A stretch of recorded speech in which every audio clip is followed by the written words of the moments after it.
Rádio. A rádio oficial de quem investe. Mas, Rony, hoje a gente vai estender um pouquinho, porque eu quero saber mais detalhes, mais análises suas. Mas vamos começar então com o seu destaque inicial, aí nessa 1 hora já de mercado à vista. Quais são os destaques que você traz pra gente? Bem-vindo novamente. Fala, Diegão. Bom dia para vocês três, 2.0 aí. Bom, o meu primeiro destaque é uma bombinha, que é a Qualicorp, uma empresa que eu tenho em carteira para longo prazo. São duas empresas do mesmo setor, aproximadamente mesmo setor ali, Seguridade. Depois de um bom resultado da BB Seguridade pré-pregão, o setor sobe hoje como um todo. Então vou falar da Qualicorp, vou falar também da Porto e vou dar meu pitaco na opinião do Gui.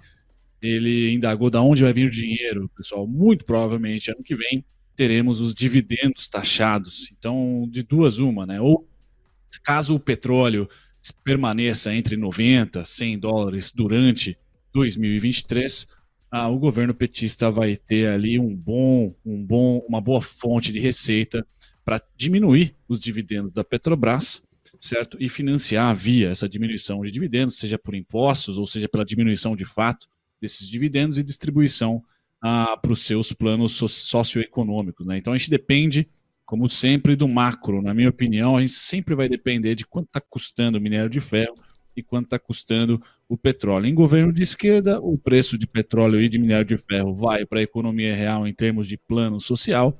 Em governo de direita, vem dividendos. Só muda isso, mas o que mais importa é o preço do petróleo e o preço do minério de ferro. A gente precisa que esses caras continuem aquecidos, por isso dá-lhe China, né? Vamos cruzar os dedos para que a China cresça bastante. Meu destaque, então, é a Qualicorp, agora dando a minha cornetada aqui. Qualicorp está numa queda enorme, está sangrando pra caramba a minha carteira, então aqui, disclaimer, sou um sócio torcedor, de estilo vascaíno, né? E a Qualicorp, quando subiu durante o ano inteiro, subiu entre 35% a 40%. Tá? E é esse estímulo de alta, é esse fluxo comprador que eu espero para o setor nesse final de ano. O IFNC já é protagonista, mas principalmente as seguradoras. No momento atual, a Qualicorp só sobe 23%. Tá? Em bases nominais, ela subiu durante o ano inteiro, nos seus ciclos de alta, de R$ 3,10 a R$ 4,70. Ela subiu 1,60 só nesse momento. Então eu vejo que ela está querendo vencer aqui os 50% do IFR no gráfico diário. Amém, desde muito tempo que ela não consegue vencer, tá? E eu acredito então que ela ainda está a 50% do seu alvo. Quem sabe a Qualicorp aqui não me deixa contente. Ela que tem o VWAP vendedor lá em 10,80, hoje é precificada a 8,20, 8,30. Então eu vejo aí entre R$ 1 a R$ 2 de possibilidade de alta ainda para a Qualicorp. Só qual o problema, pessoal? Divulga resultado. Se não me engano é hoje pós-pregão ou amanhã pós-pregão. Então vamos lá, né? Tomara que o resultado venha positivo.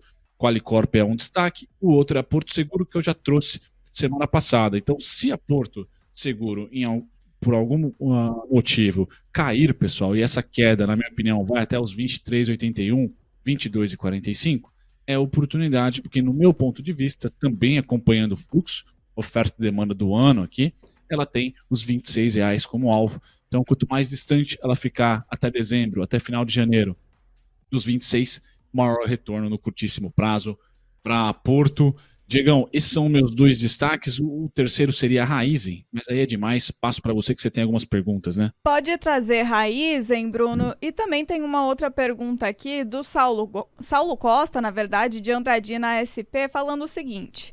Bruno, penso em fazer um trade curto, de no máximo 1 mês. Varejo ou commodities? Qual setor seria menos arriscado para esse posicionamento? Portanto, responder essa pergunta do ouvinte, se commodities ou varejo, e pode ficar à vontade para trazer Raízen.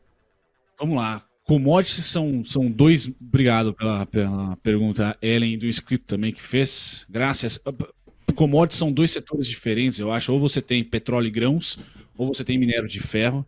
Petróleo e grãos bem resilientes, não tiveram pouquíssimas quedas de 2020 para cá, de 2016 para cá, para ser bem exato. Já minério de ferro tomou uma baita de uma pancada. Então, se você está apostando em China, entre commodities, eu iria para minério de ferro, para o trade curto, tá? Do que em detrimento a consumo e varejo. Por quê? Consumo e varejo, os pontos são técnicos. Eu e o Gui, a gente compartilha direto na Station e nas Trade Ideas lá quais são os pontos de Americanas, Magalu, Via e dentre outras.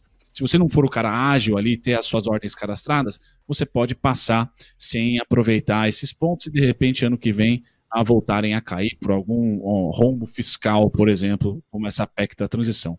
Já o setor de minério de ferro, a Semin, por exemplo, você pode ter um combo, porque eu acho que as notícias de China vão ser mais doces para esse final de ano, e aí você vai ter um aumento dos preços da Semin, talvez a Vale ainda resiliente, como está sendo resiliente hoje, uma subida de 0,66, 62, eu vou compartilhar com você o gráfico da Semin. Você que é um trader aí, e de repente o gráfico que eu estou compartilhando com vocês agora é a Semin. Então, eu vejo o alvo da Semin, por exemplo, em 3,84. Hoje ela está em 3,73, porém ela pode cair a 3,50, 3,42. Não só os 3,84 para curtíssimo prazo, novembro, mas se for carregar até o Papai Noel, 4,12, 4,13. E aqui eu acho que é o menor risco do que consumo e varejo no curto prazo, de um mês que você tem aí, 20 pregões aproximadamente. Por quê? Você ainda deve ter um baita de um dividendo nesse meio tempo, tá? E a Semin, Vale, privatizadas. Então você tem ali um dividendo que deve ser lançado logo logo, aquela correria para data base, para data corte, facilitando ainda o aumento e possibilidade de China ser interessante. Agora, notícias positivas. Agora, se você quer um trade de 2, 3 meses, aí fora commodities, realmente você aproveitar ali uma construção civil que tem uma boa carteira aí de Minha Casa Minha Vida, é bem interessante, uma empresa de construção civil e também uma Americanas da vida, ou alguma small cap de consumo e varejo que não tenha explodido. A tendência é que elas explodam, mas centavos. E aí se você não pega e põe a sua ordem de lucro ali, elas não vão pagar dividendos. E ano que vem vira a página, muito provavelmente a Faria Lima vai fazer essas contas aí, esses 200 bi, e vai ver o quanto que vai impactar, de repente, nas contas públicas do ano que vem. Beleza, Bruno Mazzoni aqui com a gente. Vamos atualizar como é que tá a situação do Ibovespa. Agora tá caindo 0,19%, já tá em 117.929 pontos. Dólar futuro aí caindo, tá subindo 0,07% agora, R$ 5,087. Curva de juros continua estressada, mas vai arrefecendo um pouco desse estresse. Agora a alta média é de 9 pontos base e meio e toda a extensão.